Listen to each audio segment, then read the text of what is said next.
ஆண்டு கால போராட்ட வரலாறு தான் இந்திய எதிர்ப்பு வரலாறு. இந்த நாள் தமிழர்களின் வரலாற்றிலே முக்கியமான நாள்.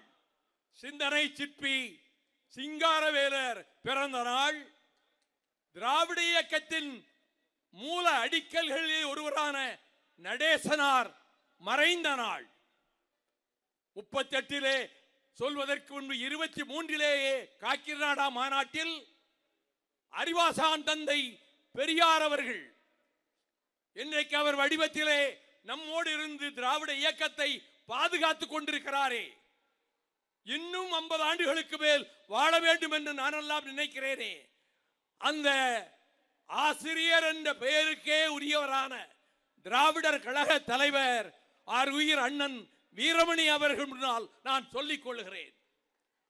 23 காக்கிநாடாவில் இந்திய எதிர்த்த அந்த மேடையிலேயே மகாத்மா காந்தியிடம் வாதாடியவர் தந்தை பெரியார்.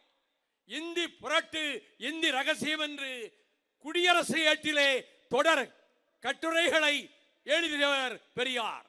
அந்த போராட்டத்திலே மடிந்தவர்கள்தான் தாளமுத்து நடராசன் அவர்கள் கல்லறை இங்கே இருக்கிறது.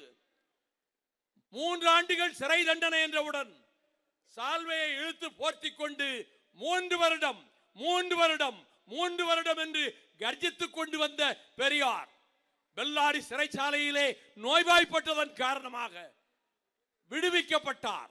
அவர் வெளியே வந்து என்ன சொன்னார் தெரியுமா? நான் இந்த போராட்டத்தில் இந்த சிறையிலேயே மடிந்திருக்க வேண்டும், இறந்திருக்க வேண்டும். அப்படி நான் மடிந்திருந்தால் இன்னும் பல்லாயிரக்கணக்கான வாலிபர்கள் வீர வாலிபர்களாக இந்தியை எதிர்க்கவும் திராவிட இயக்கத்தை காக்கவும் முன்னேறி வருவார்கள் என்று சொன்னவர்தான் காவிரிக்கரை மாநாட்டில் தமிழ்நாடு தமிழருக்கென்றே என்று 38 அறிஞர் அண்ணா இருந்த மேடையிலே கர்ஜித்தார் தந்தை பெரியார். அவர் மூச்சு அடங்குவதற்கு 3 நாட்களுக்கு முன்பு தியாகராய நகரில் டெல்லிக்காரனை பார்த்து, உனக்கும் எனக்கும் என்னடா சம்பந்தம், ரகளை வேண்டாம், மரியாதையாக மூட்டை கட்டிக்கொண்டு நீ ஓடிவிடு என்று பேசிவிட்டு அவர் ஆவி அடங்கியது.